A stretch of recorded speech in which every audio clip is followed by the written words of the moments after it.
ఈరోజు మనం ఒక అతి ముఖ్యమైన సత్యాన్ని తెలుసుకోబోతున్నాం.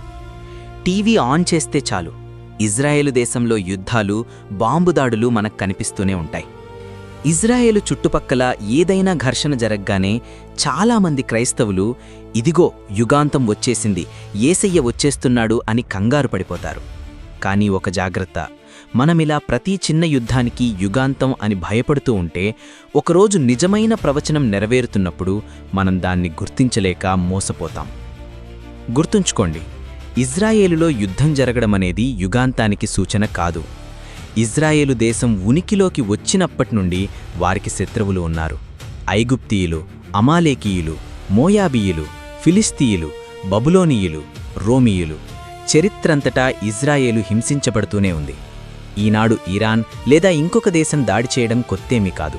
ప్రతిసారీ ఇజ్రాయేలును భూమి మీద లేకుండా చేయాలని ప్రయత్నాలు జరుగుతూనే ఉన్నాయి. ఎందుకని?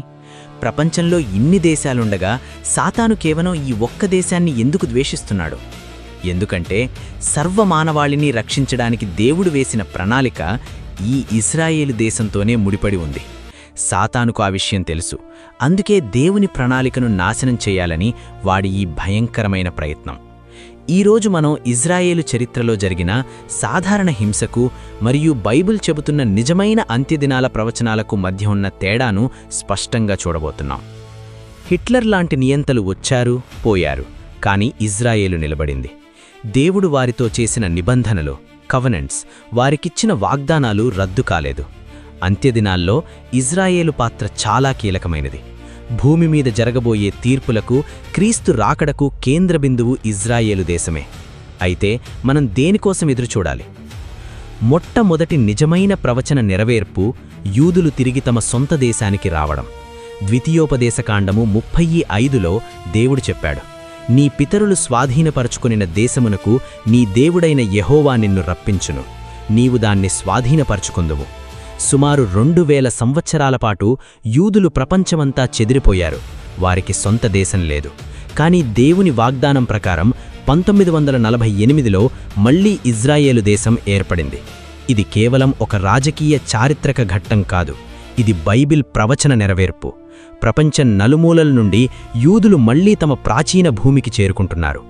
దేవుడు పలికిన మాట ఒక్కటి కూడా నేలరాలదు అనడానికి ఇదే అతిపెద్ద సాక్ష్యం.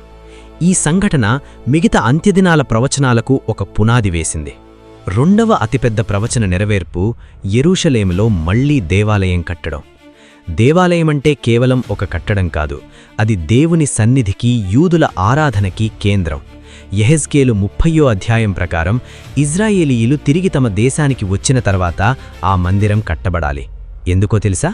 అంత్యదినాల్లో ఆ మందిరంలో బలులు తిరిగి అర్పించబడతాయి. ఆ మందిరంలోనే భయంకరమైన అపవిత్రత జరగబోతోంది. ఇక్కడే మూడవ మరియు అత్యంత భయంకరమైన ప్రవచనం నెరవేరుతుంది. అదే ఆ క్రీస్తు విరోధితో ఇజ్రాయేలు చేసుకునే నిబంధన. శ్రమల కాలం అంటే ద ట్రిబ్యులేషన్ మొదలయ్యేది ఏదో యుద్ధంతో కాదు, ఒక నకిలీ శాంతి ఒప్పందంతో. దానియేలు 9:27లో స్పష్టంగా చెబుతోంది, అతడు ఒక వారం అంటే 7 సంవత్సరాలు అనేకులతో నిబంధనను స్థిరపరచును. ఇజ్రాయేలు దేశం తమ చుట్టూ ఉన్న శత్రువుల నుండి రక్షణ కోసం, శాంతి కోసం ఎదురుచూస్తూ ఉంటుంది. అప్పుడా క్రీస్తు విరోధి ఒక గొప్ప నాయకుడిగా వస్తాడు.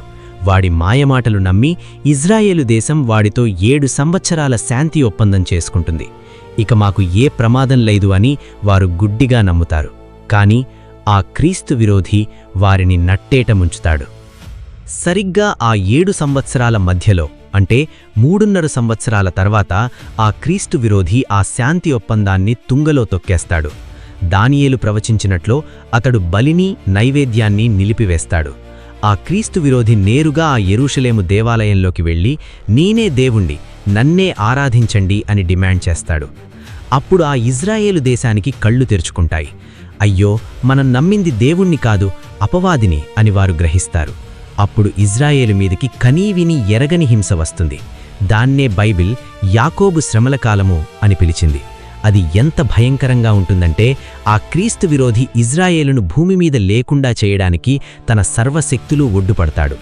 ఈ శ్రమల కాలంలో జరిగే హింస గతంలో ఐగుప్తీయులు, బబులోనీయులు, హిట్లర్ చేసిన హింస కంటే 1000 రెట్లు దారుణంగా ఉంటుంది. ఎందుకంటే ఇది నేరుగా సాతాను ఆ క్రీస్తు విరోధి ద్వారా జరుగుతున్న మహాశ్రమ. ప్రియులారా, దేవుడు ఇదంతా మనకి ఎందుకు ముందే చెప్పాడు? ఈరోజు చాలామంది క్రైస్తవులకు ఒక జబ్బు పట్టుకుంది.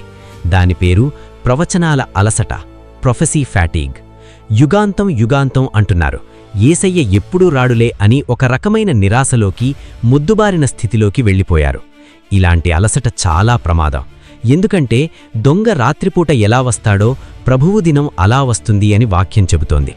యేసయ్య మత్తయి 24లో ఏమన్నారు? యుద్ధాల గురించియూ యుద్ధ సమాచారముల గురించియూ మీరు వినబోదురు. మీరు కలవరపడకుండా చూచుకొనుడి. ఇవి జరగవలసిందే కాని అంతము వెంటనే రాదు. కాబట్టి ప్రతి చిన్న యుద్ధానికి భయపడకండి. సాధారణ హింసకు, క్రీస్తు విరోధి చేసే నిబంధనకు మధ్య ఉన్న తేడాను గుర్తించే ఆధ్యాత్మిక వివేచన మనకి ఉండాలి. మనం భయపడేవారిగా కాకుండా ప్రార్థించేవారిగా, మెలకువగా ఉండేవారిగా ఉండాలి. ఈ కథ నాశనంతో ముగియదు మిత్రులారా, ఇది విమోచనంతో ముగిస్తుంది. ఆ మహాశ్రమల కాలంలో ఎప్పుడైతే క్రీస్తు విరోధి ఇజ్రాయేలును పూర్తిగా నాశనం చేయబోతాడో అప్పుడు ఆకాశం తెరచబడుతుంది. ఎవర్నైతే వారు 2000 సంవత్సరాల క్రితం సిలువ వేశారో, ఎవర్నైతే వారు తృణీకరించారో ఆ యేసుక్రీస్తు మేఘాల మీద మహామహిమతో దిగివస్తాడు. అప్పుడు జెకరియా 12:10 ప్రవచనం నెరవేరుతుంది. తాము పొడిచిన వానివైపు చూచి ఒకడు తన జ్యేష్ఠ కుమారుని విషయంలో దుఃఖించునట్లు వారు దుఃఖిస్తారు. అవును, ఇజ్రాయేలులో మిగిలిన శేషం యేసుక్రీస్తే నిజమైన మెస్సయ్యా అని కన్నీటితో ఒప్పుకుంటుంది. దేవుడు వారిని రక్షిస్తాడు. ఆ క్రీస్తు విరోధి నాశనం చేయబడతాడు.